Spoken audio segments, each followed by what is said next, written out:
una candidatura unitaria a Cortina, Milano e Torino. Il governatore Zaia ospite a Ring, in onda questa sera, il Veneto ago della bilancia nella scelta, dice. Continuano senza sosta con l'ausilio di apparecchiature speciali le ricerche in mare dell'imprenditore trevigiano Luciano Miotto, scomparso da sabato durante un'immersione. Familiari e amici sperano ancora. Scontro la scorsa notte tra un'auto e una moto condotta da Corrado Ferraro, dirigente della Fondazione Arena di Verona, che ha perso la vita. Arrestato l'automobilista trovato con un tasso alcolemico oltre i limiti. Una donna di 69 anni investita all'Onigo mentre stava andando in bicicletta al mercato. L'anziana è finita sul cofano e sbalzata per diversi metri e morta pochi minuti dopo. Da Mestre l'appello alla Lega del Presidente del Parlamento Europeo e numero 2 di Forza Italia Antonio Tajani: stacchino la spina ad un governo che sta attuando politiche economiche di estrema sinistra. Stop a tutte le imbarcazioni a remi non tradizionali in Canal Grande, in molti ride il centro storico veneziano. L'annunciato divieto entrerà in vigore tra 48 ore. Caldo e afa anche nella Marca, si apre una settimana bollente, dichiarato dalla regione lo stato di allarme al pronto soccorso del Caffoncello, situazione al momento sotto controllo.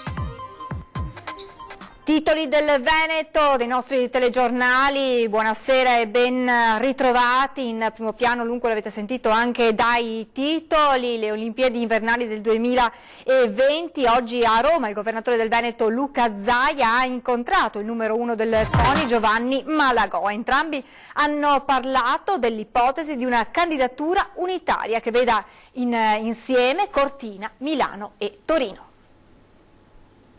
L'imbarazzo oggi di scegliere qualcuno in alternativa di Cortina e pensare di liquidare Cortina con una pacca sulla spalla è grande, quindi per decidere comunque bisogna chiedere, non dico venire a patti con i veneti, comunque bisogna discutere anche con i veneti. Buttare fuori del tutto Cortina è difficile, mettere assieme Cortina a Milano e Torino è una partita, mettere assieme Cortina a Milano è un'altra partita, per cui cercheremo di capire cosa ci dicono, cosa ci offrono. Così il governatore del Veneto Luca Zaia, ospite nell'ultima puntata stagionale di Ring, in onda questa sera su Antenna 3, a proposito di un colpo di scena che potrebbe esserci nella scelta della candidata per le Olimpiadi invernali del 2020.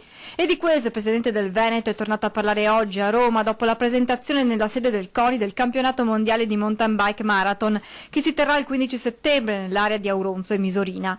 L'ipotesi di una candidatura unitaria non c'è stata nessuna proposta in questo momento, noi dobbiamo difendere quello che abbiamo presentato e ci fermiamo qui. Se poi le proposte saranno messe nero su bianco le valuteremo. Poi c'è la partita del nome, se la fai a Cortina e la chiami Milano non funziona, ha sottolineato Zaia, che poi ha aggiunto: noi ci crediamo, abbiamo la candidatura più bella e low cost, oggi c'è stato un utile approfondimento rispetto alla filosofia del nostro dossier e penso che le prossime 24 ore saranno strategiche e decisive. E dell'ipotesi di una candidatura unitaria tra Cortina, Milano e Torino ha parlato anche il presidente del CONI Giovanni Malagò. Al momento non è ipotizzabile, spiega, perché la proposta non è sul tavolo. Ci sono le 3 città divise. Questa sera non so se risponderò allo stesso modo. Il Veneto è giusto che speri nelle Olimpiadi, si sa quanto ci tiene, lo ha dimostrato, aggiunge il capo dello sport italiano. Ci siamo incontrati stamattina per fare il punto della situazione su alcuni aspetti su cui era indispensabile avere dei chiarimenti, perché domani ci sarà l'ultimo incontro della commissione. Dopo la relazione, ha concluso Malagò, mercoledì si andrà a votare, come è giusto che sia. Insomma, ancora poche ore e poi ogni nodo verrà sciolto e la decisione definitiva presa, e in Veneto si incrociano le dita. La cronaca con le ricerche dell'imprenditore trevigiano Luciano Miotto, scomparso nelle acque al largo di Cortellazzo sabato durante un'immersione, ricerche che sono proseguite per tutta la giornata. Impegnati personale della Guardia Costiera, della Guardia di Finanza, Vigili del Fuoco, che hanno allargato il raggio di ricerca verso ovest in una zona di mare antistante il litorale di Cavallino, Jesolo ed Eraclea, ma al momento senza alcun esito. Nelle prossime ore da Milano arriverà un'ulteriore squadra di Vigili del Fuoco specializzata nelle ricerche subacquee e dotata di un'apparecchiatura specifica per la scansione del fondale marino. Le ricerche proseguiranno anche domani.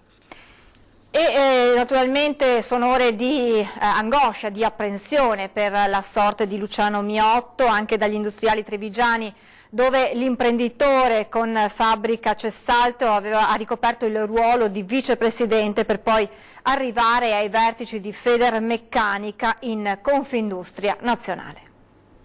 Ho ricevuto tra l'altro tantissime telefonate da parte dei nostri colleghi imprenditori, da parte anche degli altri presidenti che hanno avuto l'opportunità, la fortuna insomma di conoscere Luciano, il quale è sempre stato un amico dell'associazione, sempre molto impegnato, molto presente. Dinamico, pratico, ma con progetti che diventano realtà. Luciano Miotto, sandonatese, con il cuore trevigiano, per tutti è così, sia nella sua azienda di Cessalto che nel suo impegno associativo. Ingegnere elettrotecnico, sviluppa l'Imesa, l'azienda di famiglia, oggi leader nel settore delle lavanderie industriali. Una passione anche per il radiocontrollo, non a caso il suo ultimo progetto è far dialogare la lavatrice di casa con il resto degli elettrodomestici, in una visione digitale che l'aveva portato nel CDA di Treviso Tecnologia, azienda speciale della Camera di Commercio di Treviso. Impegno professionale ma anche passione sociale, con la vicepresidenza di Un'Industria Treviso, la presidenza nel settore metalmeccanico. Poi salto in Confindustria Veneto fino alla vicepresidenza di Federmeccanica in Confindustria Nazionale. Un volto noto a tutti ovunque, a Treviso come in Veneto e anche a Roma. Da parte di tutti noi insomma c'è veramente una profondissima tristezza. Siamo vicini alla famiglia, siamo vicini all'impresa e adesso è un po' il momento di aspettare, il momento del silenzio. Un silenzio carico di ricordi per la Presidente piovesana, con una frase particolare diventata un vero e proprio motto. Sempre presente, sempre propositivo, sempre allegro, un gran sorriso e insomma e quando parlavamo così diceva Maria Cristina, no, dobbiamo fare di più. Ecco, io insomma me lo porto nel cuore sempre con questo messaggio che bisogna sempre cercare di fare qualcosa di meglio. E purtroppo un altro lutto nel mondo dell'imprenditoria veneta. La scorsa notte il direttore commerciale e marketing della Fondazione Arena di Verona, Corrado Ferraro, è morto in un incidente stradale avvenuto lungo l'autostrada del Brennero A22. Ferraro, 56 anni, si trovava in sella alla sua moto quando è stato tamponato da un'auto, rimanendo incastrato sotto la vettura. I due mezzi hanno poi preso fuoco e sono andati completamente distrutti. Immediato il soccorso, il dirigente è stato trasportato all'ospedale di Borgo Trento, dove è morto poche ore dopo per le gravissime lesioni riportate. L'uomo, un 35enne di Rovereto, che si trovava al volante della macchina, è stato arrestato con l'accusa di omicidio stradale aggravato. Il dirigente della Polizia Stradale di Verona, Girolamo Lacquaniti, in una conferenza stampa ha spiegato che l'automobilista è stato sottoposto per 2 volte all'alcol test, risultando positivo all'etilometro in entrambe le prove. Un'altra tragedia della strada, questa volta nel Vicentino, a Lonigo, dove una donna di 69 anni in sella alla sua bicicletta è stata investita da un'auto mentre si stava recando al mercato. Lonigo, tragedia della strada. Sono le 8:30 del mattino in via Preon. Una donna esce di casa in sella alla sua bicicletta ma viene travolta e uccisa da un'auto guidata da un 56enne di Orgiano che sta andando verso Alonte. La signora, di 69 anni, appare immediatamente molto grave. Subito scatta l'allarme, sul posto si precipitano i medici del 118 e l'elisoccorso, ma purtroppo ogni tentativo di rianimarla è vano. Nulla da fare, l'anziana è morta. E restiamo nel Vicentino per tornare a parlare dell'omicidio-suicidio a Trissino. La comunità, dopo il dramma, si stringe in silenzio intorno alle famiglie distrutte dal dolore. Siamo andati a sentire il parroco del paese. A Trissino, mentre le indagini proseguono, i residenti continuano ad evitare di esprimere al microfono le proprie opinioni sulla tragedia avvenuta venerdì scorso. Troppo stretti sono i legami che si intrecciano nella piccola comunità di 15.000 abitanti e le famiglie di Giancarlo Rigone ed Enrico Faggioni. Per tentare di comprendere meglio la situazione siamo andati a sentire il parroco. Io stesso faccio fatica a dire qualcosa, cioè credo che proprio se è un silenzio meditativo, ecco, diciamo che è la cosa migliore piuttosto che il pettegolezzo. Il valore del silenzio, proprio su questo Don Lucio ha voluto porre l'accento durante la celebrazione domenicale. Ho pensato di fare anche noi durante la liturgia, la messa di domenica scorsa, cioè partire con un attimo di silenzio per richiamare, ecco, la preziosità della vita umana, che è soggetta a tantissimi rischi, tantissimi pericoli, ecco, e che va difesa sempre, ecco, in ogni circostanza, con la massima comprensione per chi fa fatica di più, fino ad arrivare anche a queste tragedie, ecco, immense, davanti alle quali non si ha parola, ma solo credo, il silenzio della preghiera. In attesa di conoscere la data dei funerali, per il parroco non resta molto da aggiungere, se non un accorato invito. No, non c'è altro da dire. Silenzio, riflessione, preghiera e cercare nei limiti del possibile di aiutare a chi fa maggiormente fatica a vivere e sperare. È stato bloccato dai carabinieri sul Sagrato del Santo a Padova, aveva appena rubato il portafoglio dalla borsa di una fedele che stava seguendo la messa. Sentiamo che cosa è successo. Ha violato un luogo di culto conosciuto in tutto il mondo come la Basilica del Santo per commettere un gesto odioso come il furto del portafoglio. Vittima una fedele che stava assistendo alla messa, ma ha fatto male i suoi conti ed è finito in manete con l'accusa di furto aggravato. La vittima è una donna di 72 anni di Ponte San Nicolò che stava assistendo alla messa col marito. L'arrestato, un 68enne della Campania, trasferito da tempo a Padova e già noto alle forze dell'ordine. L'uomo si è seduto dietro la vittima per approfittare di un suo attimo di distrazione. Dopo aver aperto la ceniera della borsa ha prelevato il portafogli, incamminandosi subito dopo verso l'uscita. Nel frattempo un'altra fedele che aveva visto quant'era accaduto ha informato la vittima che, non perdendosi d'animo, è uscita nel piazzale della chiesa gridando. Esce subito al di fuori lei per cercare di individuare il soggetto e comincia a gridare. Fortunatamente sul Sagrato, a poca distanza, c'erano anche dei componenti dei carabinieri e stavano facendo proprio il servizio già previsto e predisposto, peraltro da un po' di tempo, quasi quotidianamente, in particolare nei giorni di maggior afflusso, e quindi è stato subito fermato ed arrestato. Il ladro, una volta perquisito, è stato trovato in possesso della refurtiva, un portafoglio con 50 euro restituiti all'anziana e ora, in attesa del processo, ha l'obbligo di presentarsi regolarmente in caserma. Fondamentale la collaborazione tra i cittadini e la presenza dei carabinieri all'esterno della basilica. Borseggiatori e malintenzionati sono avvertiti. La importanza della vicinanza del cittadino, quindi il fatto che questa signora abbia segnalato alla derubata e subito dopo quindi c'è stata una sorta di coesione, quindi che ha fatto sì che anche le forze dell'ordine intervenissero. La politica dal Veneto, l'appello alla Lega del Presidente del Parlamento europeo e numero 2 di Forza Italia Antonio Tajani: stacchino la spina, dice, ad un governo che sta attuando politiche economiche di estrema sinistra. Ci auguriamo che la Lega si renda conto che il matrimonio con i 5 Stelle è un matrimonio contro natura e ritorni a dar vita ad un governo di centrodestra. Ha scelto il Veneto in rivolta contro il decreto dignità al Presidente del Parlamento europeo Antonio Tajani per lanciare il suo appello alla Lega. Si metta fine, invoca il numero 2 di Forza Italia, a un'esperienza di governo che ha tradito le speranze degli elettori. Nei contenuti è diventato un governo di sinistra estrema, perché mi sembra che le proposte del Movimento 5 Stelle siano le uniche che ottengono poi una realizzazione concreta.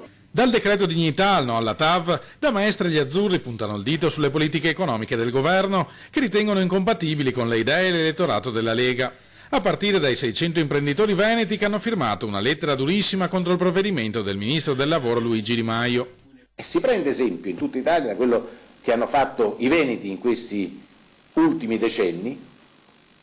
I veneti non hanno chiesto il reddito di cittadinanza, i veneti hanno chiesto di essere messi nelle condizioni di poter lavorare, di poter intraprendere, di poter costruire, e questo esempio deve essere un esempio per tutta l'Italia.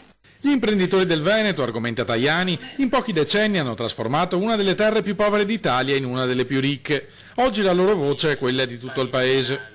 Noi siamo dalla parte degli imprenditori, non solo del Veneto ma di tutta Italia, che si sentono traditi da questo governo perché non aiuta le imprese, perché cancella la politica industriale, che vuole cancellare l'acciaio, non si preoccupa di creare occupazione, sta dando colpi gravissimi anche al mondo agricolo. Quindi noi vogliamo essere punto di riferimento di questa Italia che produce, perché senza industria, senza imprese, senza artigiani, senza commercianti, senza agricoltori, senza liberi professionisti non si crea lavoro. Anche all'interno della Lega, chi osa il decano dei deputati azzurri, Renato Brunetta, in molti si stanno rendendo conto che è arrivata l'ora di staccare la spina a questo governo.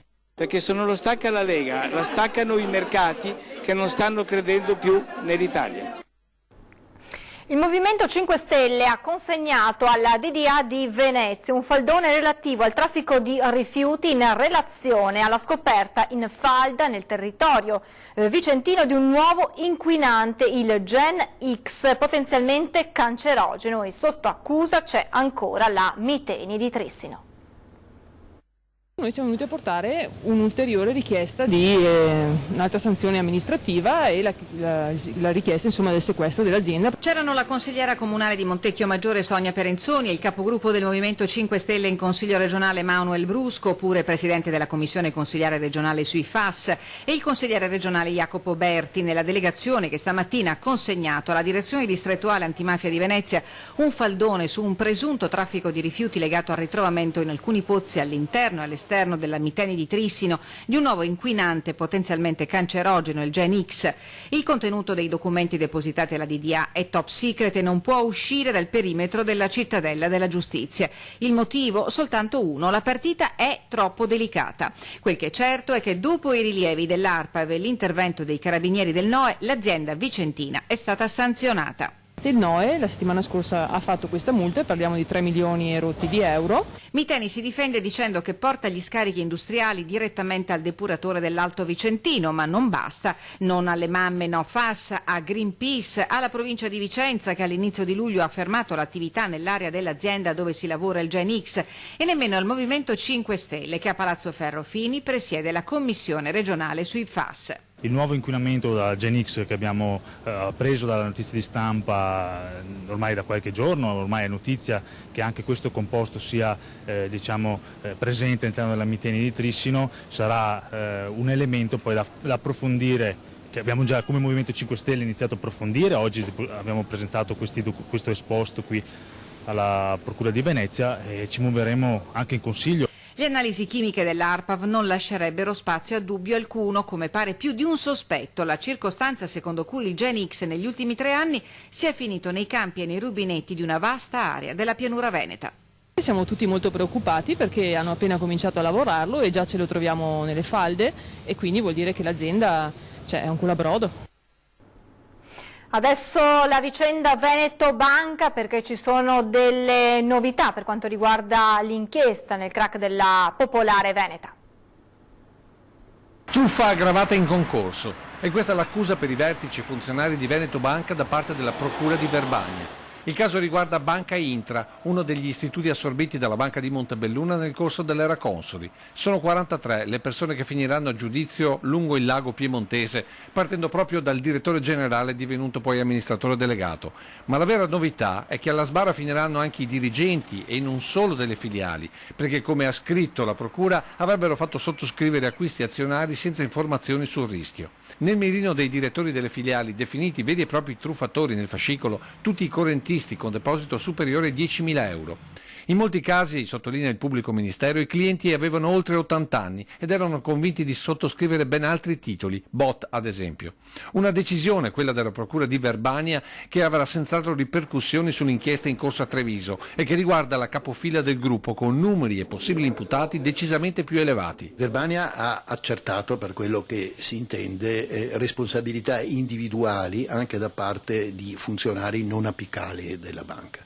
La mia osservazione è che laddove, come pare riscontrato, vi siano state delle disposizioni contrarie a norme regolamentari e queste disposizioni siano state praticate in modo acritico da direttori di filiale, da responsabili di cassa, da promotori finanziari, costoro comunque sono chiamati a rispondere delle proprie responsabilità. Quindi alla sbarra con l'accusa di truffa anche a Treviso potrebbero finire non solo i vertici, ma tutti i direttori delle filiali, i promotori finanziari, fino ad arrivare ai cassieri. E questo nonostante molti di loro abbiano già dichiarato di essere stati costretti a promuovere l'acquisto di azioni sotto pressioni psicologiche legate al raggiungimento di obiettivi sempre più impegnativi. Per certo non è una giustificazione, potrà spiegare dei comportamenti umani come tali comprensibili ma che non esimono da responsabilità, perché come nella gerarchia militare anche in una struttura civile gli ordini illegittimi non si eseguono. Adesso ci fermiamo per qualche minuto di pubblicità, restate con noi, a tra poco.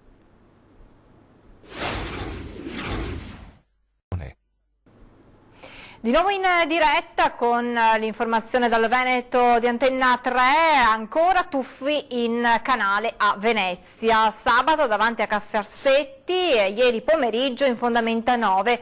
Irresistibile la tentazione di rinfrescarsi in acqua nonostante i divieti e le inevitabili multe.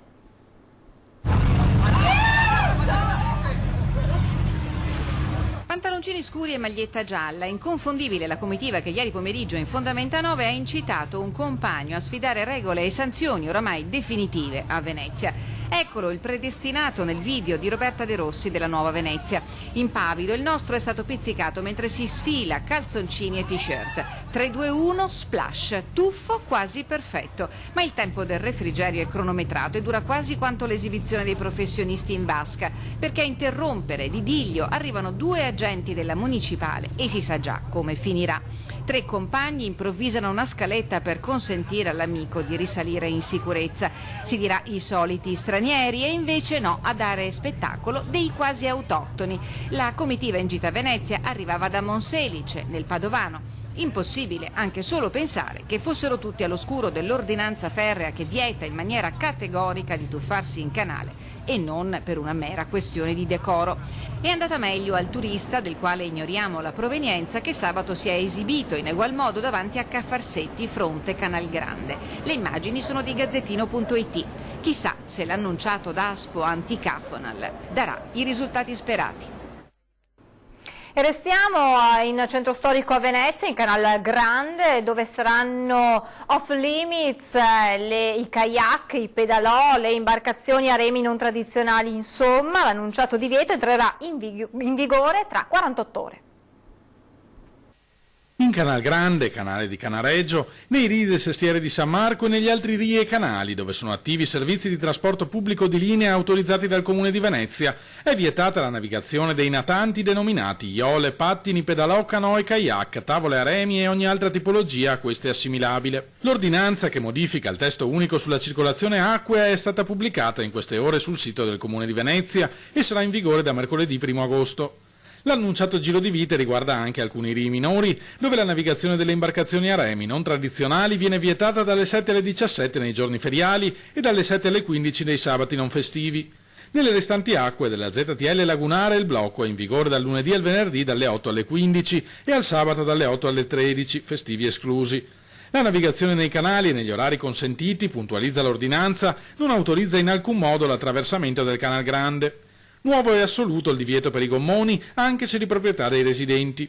Le nuove regole, da tempo richieste da buona parte di chi naviga in città, sono accolte con favore anche dall'opposizione, che le ritiene tuttavia poco significative rispetto al più ampio problema del traffico in laguna, arrivato ormai a livelli insostenibili. Sicuramente se ci sono anche i kayak possono creare problemi, certo è che non sono loro quello, c'è il problema da affrontare, il problema da affrontare è proprio la gestione complessiva.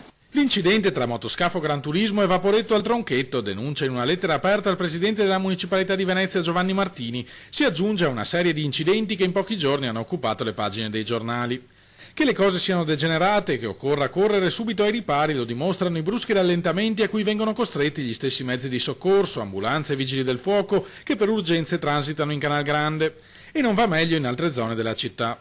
Un esempio per tutti è quello di Rio Novo. In Rio Novo passano 3.000 natanti al giorno e la preoccupazione dei cittadini è arrivata all'ULSS e l'ULSS ha individuato quel luogo, quel canale, come un canale pericoloso, tanto da auspicarne la chiusura, cioè si arriva a dire che lo smog prodotto dai mezzi che passano naturalmente intacca la salute dei veneziani.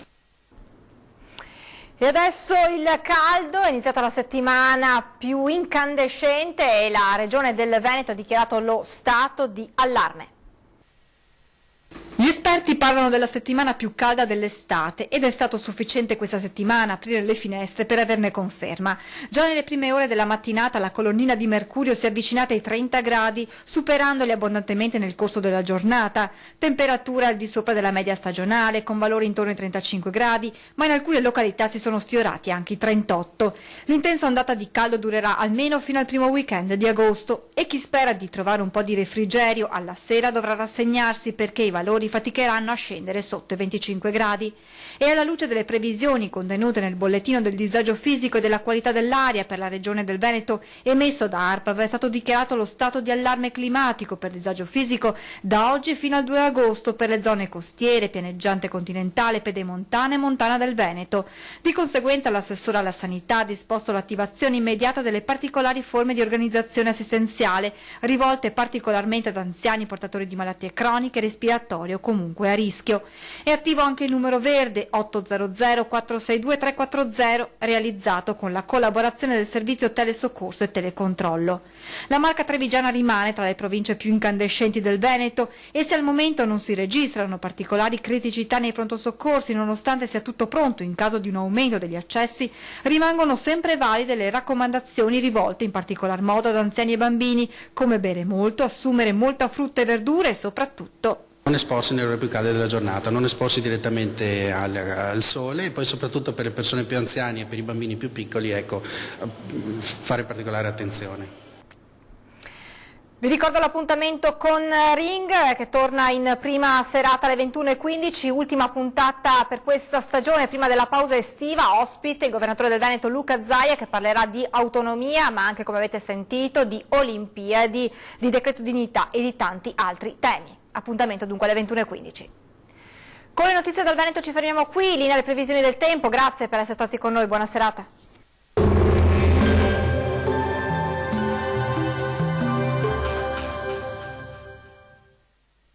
Ben ritrovati al meteo. Alta pressione e dunque bel tempo sul Triveneto, ma diamo uno sguardo più approfondito. Sul Veneto ampio soleggiamento, sarà dunque una splendida giornata all'insegna del sole su tutti i settori. Al pomeriggio tuttavia non si escludono degli occasionali piovaschi sui monti del Bellunese, cielo sempre sereno sui restanti settori.